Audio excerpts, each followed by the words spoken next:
ഒരുപാട് കേൾക്കുന്ന ഒരു ചോദ്യമാണ് പ്രാക്ടീസിൽ. കുട്ടി പല്ല് തേക്കുന്നുണ്ട്, എന്നാലും പല്ലുകളെല്ലാം കേടാണ്. എന്തുകൊണ്ട്? അത് പല പ്രായത്തിലുള്ള കുട്ടികളുടെ പേരൻസ് ചോദിക്കുന്ന ചോദ്യമാണിത്.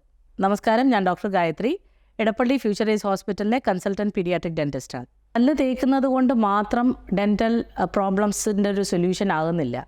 കാരണം അതിൽ പല ഫാക്ടേഴ്സും വരുന്നുണ്ട്.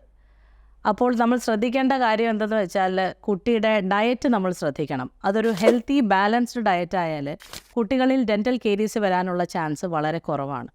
രണ്ടാമത്തെ കാര്യം ശ്രദ്ധിക്കേണ്ടത് കുട്ടിയുടെ ഡ്യൂറേഷൻ ഓഫ് ഫുഡ് ഇൻടേക്കാണ്. അതായത് കുറേ സമയം ഭക്ഷണം ചവച്ച് കഴിച്ചുകൊണ്ടിരിക്കുകയാണെങ്കിൽ, കവിളിൽ വെച്ച് ആ കുട്ടി ഭക്ഷണം കഴിക്കുകയാണെങ്കിൽ കേടുവരാനുള്ള സാധ്യത കൂടുതലാണ്.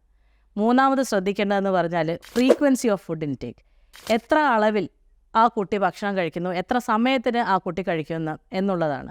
അടുപ്പിച്ച് ഭക്ഷണം കഴിക്കുന്ന കുട്ടികളിലാണെങ്കിൽ വായിൽ സലൈവയുടെ pH കുറയുകയും അതുവഴി ആസിഡ് കണ്ടൻറ്റ് കൂടുകയും ചെയ്യുന്നു. ഇപ്പോൾ നിങ്ങൾ മനസ്സിലാക്കേണ്ട കാര്യം, ആസിഡ് വരുന്നത് കൊണ്ട് എന്ത് സംഭവിക്കുന്നു?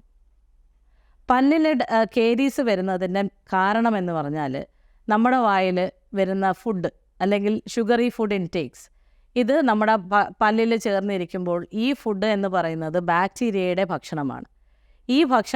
ഈ ബാക്ടീരിയ കഴിക്കുമ്പോൾ നമ്മുടെ വായിൽ ആസിഡ് കണ്ടൻറ്റ് കൂടുന്നു. ഈ ആസിഡ് പല്ല് ദ്രവിച്ച് പല്ലിൽ കേടുണ്ടാക്കാനും സഹായിക്കുന്നു.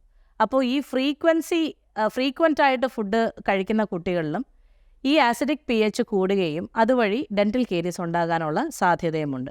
അതുകൊണ്ട് തന്നെ ഈ പല്ലിൽ കേടുവരുന്ന കുട്ടികൾ പല്ല് ബ്രഷ് ചെയ്തുകൊണ്ട് മാത്രം അതിനൊരു സൊല്യൂഷൻ കിട്ടുന്നില്ല. ആ കുട്ടി അവരുടെ ഡയറ്റും ഫോളോ ചെയ്യേണ്ടതാണ്. Futurice Hospital. Health is happiness.